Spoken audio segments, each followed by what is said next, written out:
Hi friends, welcome to Palnadu kitchens. ఈరోజు నేను మీకు హెల్దీ అయిన బ్రేక్ఫాస్ట్ చేసి చూపిస్తున్నానండి.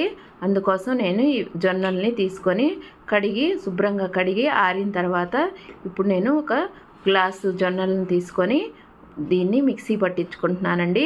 మీకు బయటైనా జొన్న రవ్వ దొరుకుతుందండి, లేకపోతే ఇలా ఇంట్లోనైనా మిక్సీ పట్టుకోవచ్చు, లేకపోతే మిల్లుకైనా పంపించవచ్చండి.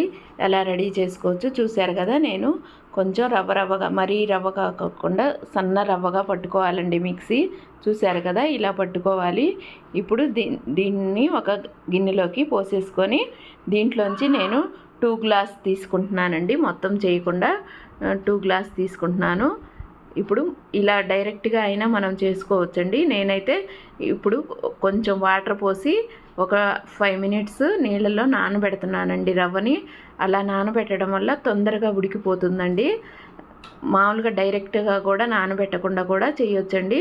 చూశారు కదా, ఇప్పుడు నేను నీళ్ళల్లో నానబెట్టాను. ఒక 5 మినిట్స్ నానబెట్టడం వల్ల పైన చూశారు కదండి, కొంచెం పైన జొన్నలకి ఉండిద్ది కదండి, అది ఉంటే అది పైన తేటలాగా వచ్చేసింది. అవి తీసేస్తున్నాను. ఇప్పుడు మిగిలిన రవ్వతో మనం జొన్న సంకటి చేసుకుందాము. నేను 2 గ్లాసులు తీసుకున్నాను కదా, ఒక గ్లాస్కి 4 గ్లాసులు వాటర్ తీసుకోవాలండి. చూశారు కదా, ఆల్రెడీ మనం నానబెట్టుకున్నాం కాబట్టి అప్పుడు 1 గ్లాస్ ఉంటుంది కాబట్టి ఇప్పుడు 7 గ్లాసుల వాటర్ పోసుకుంటున్నాను. అలాగే 1 స్పూను జీలకర్ర, సరిపడినంత సాల్ట్ కూడా వేశాను. చూశారు కదా, ఇది ఈలోపు నానిపోతుందండి. ఇప్పుడు బాగా తెల్లిన తర్వాత మనం నానబెట్టుకున్న జొన్న రవ్వని ఇలా పోసేసుకోవాలి. ఇలా అయితే ఉండలు కూడా కట్టదండి. మనం జొన్న సంకటి ప్రిపేర్ చేసుకునేటప్పుడు స్టవ్ను మీడియం ఫ్లేమ్లో పెట్టుకోవాలండి. హైలో పెట్టొద్దండి. హైలో పెడితే తొందరగా నీళ్ళన్నీ ఇంకిపోయి జొన్న రవ్వ ఉడకకుండా అలానే ఉండిద్దండి. అందుకని మీడియం ఫ్లేమ్లో పెట్టుకొని బాగా దగ్గరుండి తిప్పుతూ ఉండాలండి, అడుగంటకుండా.